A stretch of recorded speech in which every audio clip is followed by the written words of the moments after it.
Hi అండి. ఈరోజు నేనైతే ముస్లిం స్టైల్లో కునాఫా రెడీ చేశాను. చాలా అంటే చాలా బాగా వచ్చింది. టేస్ట్ మాత్రము చేసింది ఫస్ట్ టైం అయినా కానీ టేస్ట్ మాత్రం చాలా బాగా వచ్చింది.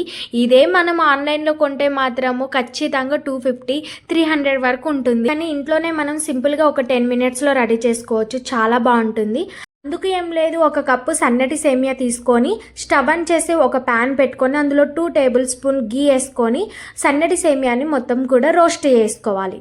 రోస్ట్ అయిన సేమియాని వేరొక బౌల్లో ఒక లేయర్గా పరుచుకొని మిగిలిన సేమియాని పక్కన పెట్టేసుకోవాలి. ఇప్పుడు అదే ప్యాన్లో 1/2 లీటర్ పాలను వేసుకొని మరిగించుకోవాలి. మరుగుతున్న టైంలో 1/2 కప్పు షుగర్ కూడా వేసుకొని మరిగించుకోవాలి. ఇప్పుడు వేరొక బౌల్లో 2 table spoon custard powder mix చేసుకొని పాలలో వేసుకోవాలి. అందులో కొద్దిగా ఇలాచీ పౌడర్ కూడా వేసుకొని ఒక 3 మినిట్స్ తర్వాత స్టవ్ ఆఫ్ చేయడం. వేడి చల్లారాక చిక్కగా క్రీమ్ లాగా అవుతుంది. ఇప్పుడు ఆ మిశ్రమాన్ని మనము సేమియా పైన వేసుకోవాలి. వేసుకున్నాక మిగిలిన సేమియా కూడా కస్టర్డ్ క్రీమ్ పైన వేసుకొని మిగిలిన డ్రై ఫ్రూట్స్ ఏమైనా ఉంటే డ్రై ఫ్రూట్స్ కూడా వేసుకొని గార్నిష్ చేసుకుంటే సరిపోతుంది. అంతేనండి, కునాఫ్ అయితే రెడీ అయిపోయింది. ఈ వీడియో కానీ మీకు నచ్చిందా? ఈ వీడియో కానీ మీకు నచ్చినట్టయితే ఒక లైక్ చేయండి. అలాగే ఇంతవరకు మన ఛానల్ ఎవరైతే సబ్స్క్రైబ్ చేసుకోలేదో సబ్స్క్రైబ్ చేసుకోండి. Until then bye.